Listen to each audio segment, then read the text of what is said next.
د افغانستان اسلامي امارت له لوري د پخواني ملي اردو د سرتیرو په دندو د ګمارنې شمیر په ډاګه سو. دا چې څومره پخواني سرتیري په نوي حکومت کې داخل سوي او طالبان یې په اړه څه وایي، بشپړ حال را سره همدغه روانه ویډیو کې کتلی سئ. سلامونه قدرمنو لیدونکو، زموږ مشال پریس یوټیوب چینل ته ښه راغلاست. نوي پوځ ته د پخواني ملي اردو د جذب سوو عسکرو شمیر په ډاګه سو.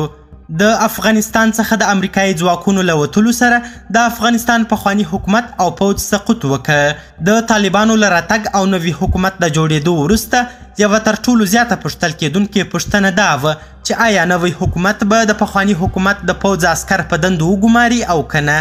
تازه نوي حکومت ویلي چې دوی به د پخواني پوځ تخنیکي کسان او روزونکي یو ځل بیا په خپلو دندو وګماري. د ننګرهار ولایت د پخواني والي ویاند عطاالله خوږیاڼي ویلي دي چې تقریبا 4.5 پخواني پوځیان بیرته د نوي حکومت پوځي لیکو ته دعوت سوي او په دندو ګمارل سوي دي. قدرمنو لیدونکو، ډیره زیاته مننه چې ویډیو مو تر اخري شیبو وکتل.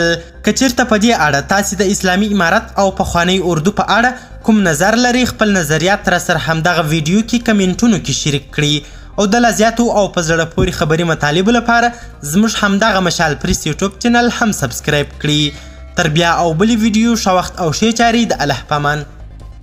چې سید بس ما نظام وګټي نور یې پرېږدي و دا بدو مفسدینو ته چې راسي و دې نظام ته، نو خو زه به هم پر کور کښېنم، قاري صاحب هم پر کور کښېني، یا بل به هم پر کور کښېني، ټول به ولاړ شو د خدای په امان. بس کار خلاص را به چې دلته به مفسدین ځای ونیسي او زموږ او ستاسو د شهیدانو په وینو او زموږ ستاسو په اهدافو او په مقاصدو به لوبې وکړي.